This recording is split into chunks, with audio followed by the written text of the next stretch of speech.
The dark history of Nigerian criminality has just been linked to our present-day security crisis in a way that has left many citizens in a state of absolute shock this Friday, May 8, 2026. In a move that is currently dominating every social media timeline, Islamic cleric Sheikh Ahmad Gumi has come forward with a provocative and controversial theory regarding the rise of banditry in the north.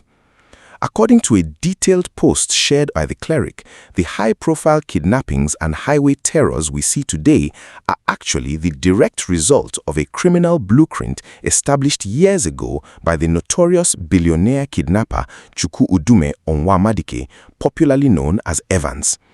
Gumi argues that before the arrest of Evans in 2017, his method of targeting the wealthy and demanding astronomical ransoms was largely localized to places like Lagos, but after his infamy spread, it became a standardized model that criminal groups across the entire country began to copy.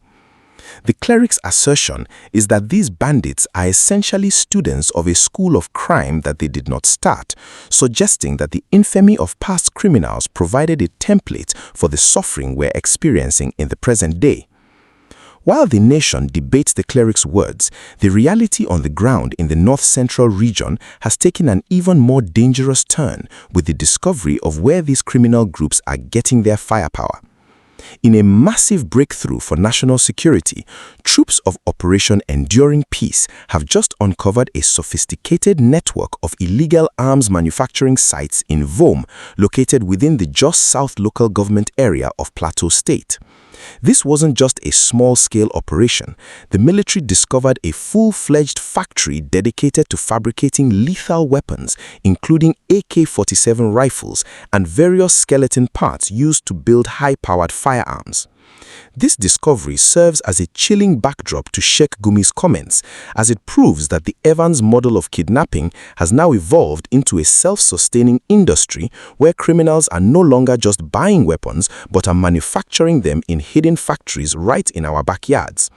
The military's success in dismantling this site in Plateau State is a significant blow to the supply chain that fuels the very groups the cleric is currently discussing. Bringing you this level of deep dive reporting on the intersection of our criminal history and our current security breakthroughs requires an immense amount of daily dedication and fearless investigative focus. If you believe that exposing the roots of our security challenges and highlighting the victories of our troops is essential for a safer Nigeria, please take a quick moment right now to hit the like button on this report. Liking the video is the most powerful way you can help the YouTube algorithm push this critical information to millions of other Nigerians who are searching for the truth behind the headlines. Also, make sure you hit the subscribe button and turn on your notification bell immediately so you never miss a single update as the battle for our national security reaches a critical tipping point in 2026. Your support is the engine that allows this independent channel to remain a trusted and unbiased voice for the people, and by subscribing, you are joining a community of patriots who refuse to be misled and demand a deeper understanding of the forces shaping our nation's future.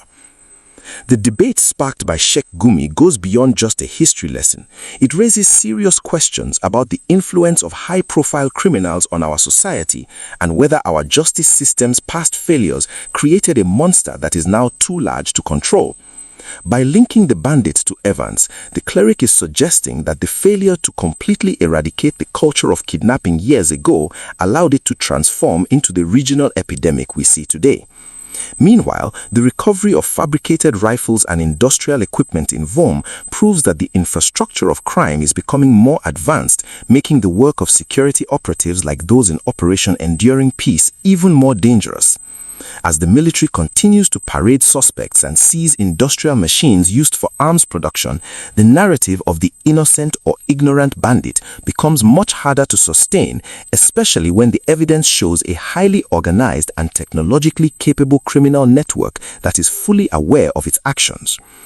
This provocative claim by Sheikh Gumi brings us to a very deep and necessary discussion about the culture of accountability in Nigeria. When you hear that today's bandits are simply following a path created by Evans the Kidnapper, do you believe that the heavy media coverage of past criminals actually served as a manual for new ones?